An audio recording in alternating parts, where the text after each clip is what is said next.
Oi, pessoal, estamos aí na luta e vamos vencer, né? Nós aqui vamos começar a nossa apresentação. A gente vai falar da metformina, que é o único medicamento da classe da biguanida vendido aqui, disponível aqui no Brasil.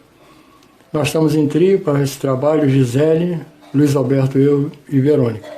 Estamos no 7º período e a matéria é farmacodinâmica.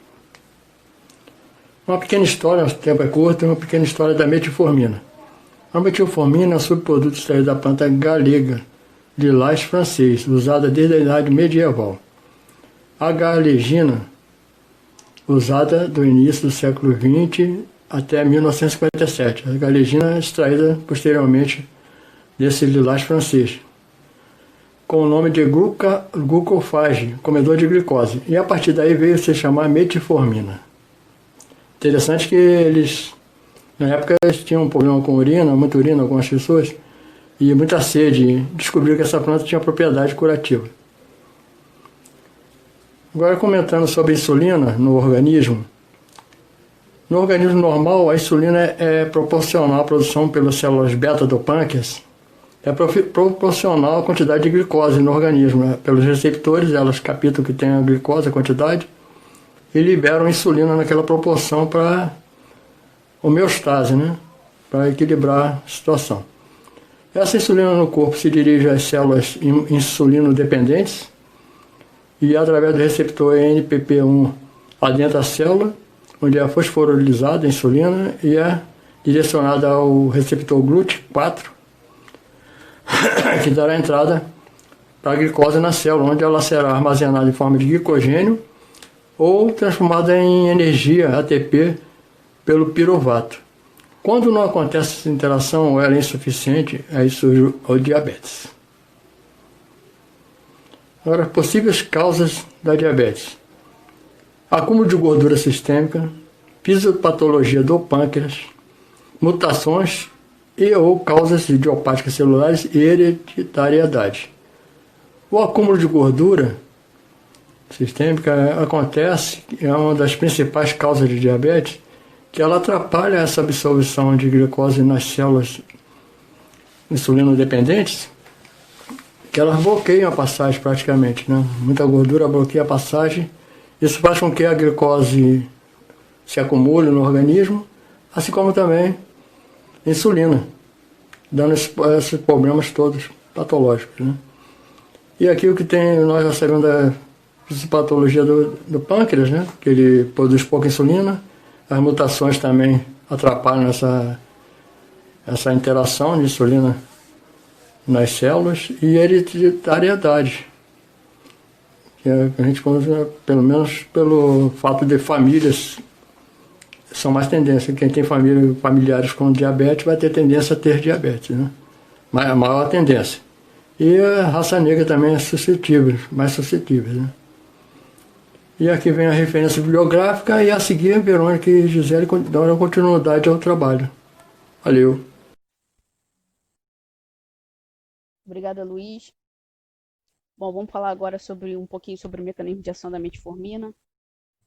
Apesar desse fármaco estar no mercado há muitos anos, as vias de atuação não estão totalmente esclarecidas, mas sabe-se que ela atua no fígado, nas células musculares e também no intestino, que são vias prejudicadas no diabetes.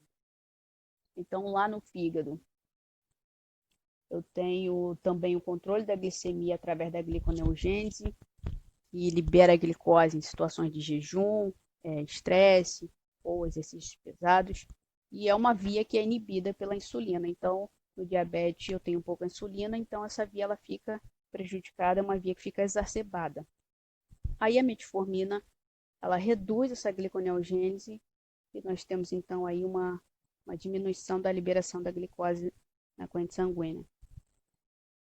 Já nas células musculares, a captação de glicose ela também fica prejudicada, e a metformina ela melhora essa captação, porque estimula os transportadores, né, que são os GLUT4 na membrana, então também ela diminui a glicose circulante. E já no intestino, a metformina ela vai diminuir a absorção de carboidratos, então eu também vou ter uma menor liberação de glicose. Então, eu não coloquei aí, mas a metformina ela também reduz a lipólise lá no tecido adiposo.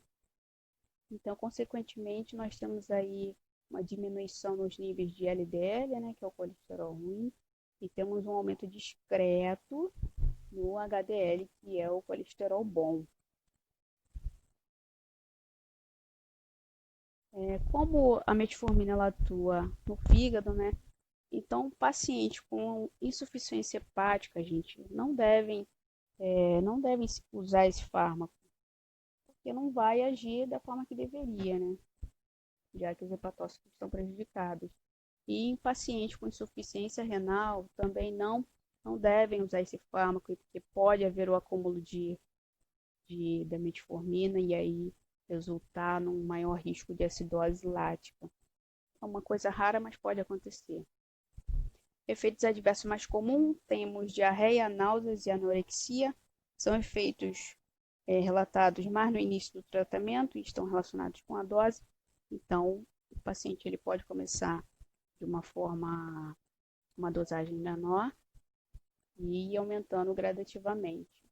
Caso os sintomas, esses efeitos, eles persistam, o médico poderá prescrever um outro fármaco para substituir a metformina.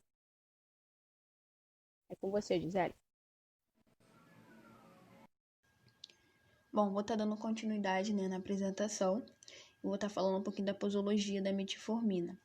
A metformina de 500mg, né, a dose inicial é de um comprimido 2 vezes ao dia, né, sendo uma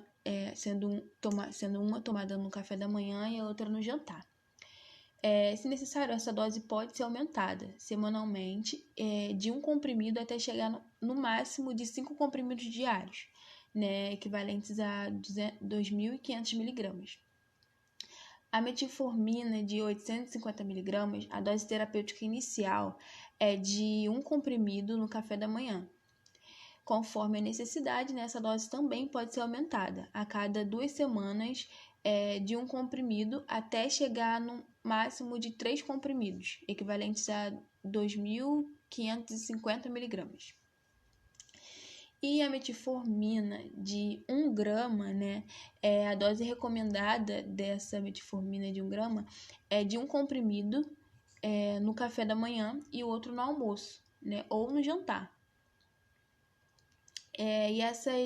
A dose, né, para criança acima de 10 anos, 10,3, de no máximo, né, a dose diária, né, não deve exceder de 2.000mg. Bom, vou falar um pouquinho de outros usos da metformina, né? A metformina também é indicada no tratamento da síndrome de ovário policístico, né? O tratamento da síndrome do ovário policístico apresenta uma ampla gama de agentes terapêuticos, incluindo os sensibilizadores de insulina, que no caso, a metformina. Bom, a metformina pode ter um efeito favorável em determinados grupos de mulheres. O uso da metformina para engravidar em pacientes com a síndrome dos ovários policísticos, né, deram resultados satisfatórios em alguns estudos, né, e em alguns casos, né, até teve relatos de que ele fez a limpeza, né, dos ovários de cistos e também regulou, né, a menstruação dessa paciente, mostrando uma eficácia, né, no tratamento.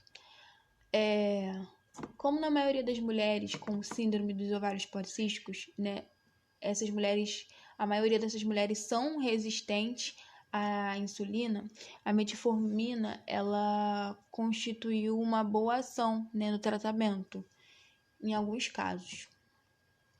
Outro uso também, né, que está sendo regularmente discutido como tratamento para não alcoólica doença de fígado gordo, né, que é a esteatose hepática, né, que ela é caracterizada, né, pela resistência à insulina. E um outro também, né, a outra forma de usar, né, é para o emagrecimento, né? A metformina, como ela facilita a ação da insulina produzida no pâncreas, né? O teor desse hormônio no sangue vai diminuir, e aí como a insulina, né, aumenta a formação de gordura, né? Esse efeito, né, de diminuição vai auxiliar no emagrecimento. E já se noticiou, né, tem alguns sites, né, falando sobre que a metformina pode contribuir para a perda de peso de pessoas não diabéticas e não resistentes à insulina. Mas isso ainda é um pouco carente, né, de evidências científicas. Tá aí a referência, né, que foi utilizada. Agradeço muito pela atenção, né, agradecemos.